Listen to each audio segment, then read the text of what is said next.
స్వామి మనం చూస్తున్నాం ప్రెసెంట్ అయితే ఏదైతే ఇంతకుముందు తెలంగాణ భవన్ దగ్గర ఉన్నటువంటి బీఆర్ఎస్ నేతలు ఒకసారిగా ఏసీబీ కార్యాలయానికి వెళ్తున్నటువంటి సిచ్యువేషన్, అక్కడ పూర్తిగా ట్రాఫిక్ జామ్ అయినటువంటి సిచ్యువేషన్, ఎక్కడికక్కడ వాహనాలు నిలిచిపోయాయి.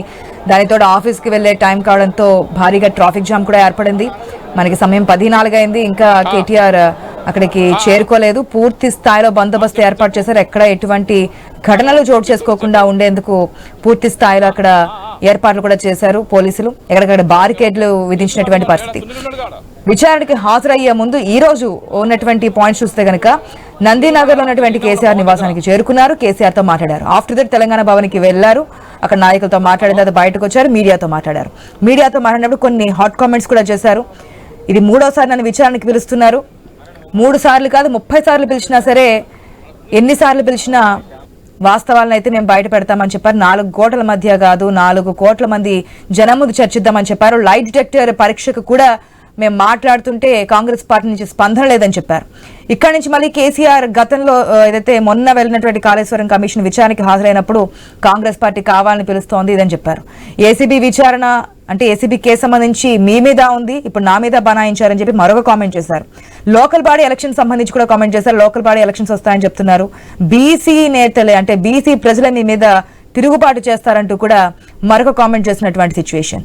సో ఏదేమైనప్పటికీ కూడా మెయిన్గా చెప్పినటువంటి ప్రధాన వ్యాఖ్య ఏంటంటే, జైల్లో పెట్టినా పెడతారు, పెట్టినప్పటికీ సిద్ధంగానే ఉన్నాము, తెలంగాణ సాధించినప్పుడే తెలంగాణలోకి వెళ్ళాము, ఎన్నిసార్లు జైల్లో పెట్టినా మేము ప్రజల కోసం పోరాడుతూనే ఉంటాం, మీరు ఇచ్చినటువంటి 6 గ్యారంటీలు 420 హామీలు వీటి గురించి ప్రజల ముందు మేము అడుగుతూనే ఉంటాము, ఇటువంటి దుశ్చర్యలకు పాల్పడినప్పుడు భయపడే పరిస్థితే లేదు, మిమ్మల్ని కాంగ్రెస్ పార్టీని వదిలే ప్రసక్తే లేదు అంటూ కూడా కొన్ని ఆరోపణలు చేశారు కేటీఆర్. ప్రజెంట్ అయితే ఏసీబీ కార్యాలయం వద్ద ఎక్కడికక్కడ పూర్తి బందోబస్తు ఏర్పాటు చేశారు. మరికొద్ది నిమిషాల్లోనే కేటీఆర్ అక్కడికి చేరుకునే పరిస్థితులు ఉన్నాయి. కాబట్టి ట్రాఫిక్ క్లియర్ చేసి ఎక్కడ అవాంఛనీయ ఘటనలు చోటు చేసుకోకుండా అక్కడ భారీగా బీఆర్ఎస్ శ్రేణులు కూడా చేరుకున్నారు. కాబట్టి వారిని కూడా అక్కడి నుంచి పంపించే ప్రయత్నం చేస్తున్నారు, ఎందుకంటే ట్రాఫిక్ క్లియర్ చేసే ప్రయత్నం చేస్తున్నారు. అసలు కేటీఆర్ ఏం మాట్లాడారనేది ఒకసారి విందాం.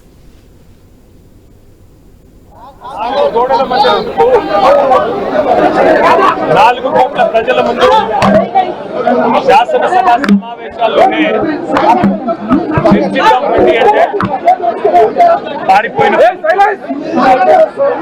4 గోడల మధ్యలో కాదు, 4 ఆఫీసర్లతో కాదు, 4 కోట్ల మంది ప్రజల ముందు చర్చిద్దాం, వాస్తవాలు మీకు తెలుద్దాం, నిజానిజాలేందో తెలుద్దామంటే పారిపోయింది కాంగ్రెస్ ప్రభుత్వం. అలాగే మరి ముఖ్యమంత్రి గారు మీరు కూడా ఏసీబీ కేసు ఎదుర్కొంటున్నారు, నా మీద కూడా ఒక ఏసీబీ కేసు బనాయించిండ్రు, మరి దమ్ముంటే పిరికి పందవి కాకపోతే నువ్వు నేను లైట్ డిటెక్టర్ పరీక్షను ఎదుర్కోవడానికి కూడా సిద్ధమని చెప్పినా ఇంతవరకు స్పందన లేదు. 4 గోడల మధ్యలో కాదు, 4 ఆఫీసర్లతో కాదు, 4 కోట్ల మంది ప్రజల ముందు చర్చిద్దాం, వాస్తవాలు మీకు తెలుద్దాం, నిజానిజాలేందో తెలుద్దామంటే పారిపోయింది కాంగ్రెస్ ప్రభుత్వం. అలాగే మరి ముఖ్యమంత్రి గారు మీరు కూడా ఏసీబీ కేసు ఎదుర్కొంటున్నారు, నా మీద కూడా ఒక ఏసీబీ కేసు బనాయించిండ్రు, మరి దమ్ముంటే పిరికి పందవి కాకపోతే నువ్వు నేను లైట్ డిటెక్టర్ పరీక్షను ఎదుర్కోవడానికి కూడా సిద్ధమని చెప్పినా ఇంతవరకు స్పందన లేదు. 6 నెలలైంది కేసు, మా మీద కేసులు బనాయించి మమ్మల్ని ఇబ్బంది పెట్టి కమిషన్లు వేసి మమ్మల్ని ఏదో ఇబ్బంది పెట్టినంత మాత్రాన, వేధించినంత మాత్రాన ప్రజల తరఫున ప్రశ్నించడం బంద్ చేస్తామనుకుంటే అది కాంగ్రెస్ ప్రభుత్వం యొక్క అవివేకం, అజ్ఞానం అవుతుంది తప్ప ఇంకోటి కానే కాదు. పెద్దలు కేసీఆర్ గారిని, పెద్దలు హరీష్ రావు గారిని కాళేశ్వరం కమిషన్ ముందు కూర్చోబెట్టి మీరు పైశాచికానందం పొందొచ్చు. ఇవాళ ఏసీబీ ముందుకి విచారణకు పిలిపించి కొంత మానసికంగా రాక్షసానందం పొందుతూ ఉండవచ్చు, అవసరమైతే అరెస్ట్ కూడా చేస్తారు కావచ్చు.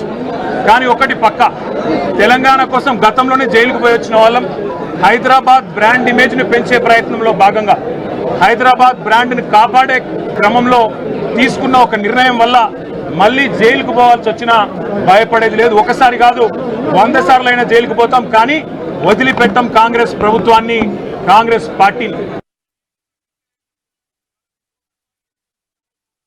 మా మీద కేసులు బనాయించి మమ్మల్ని ఇబ్బంది పెట్టి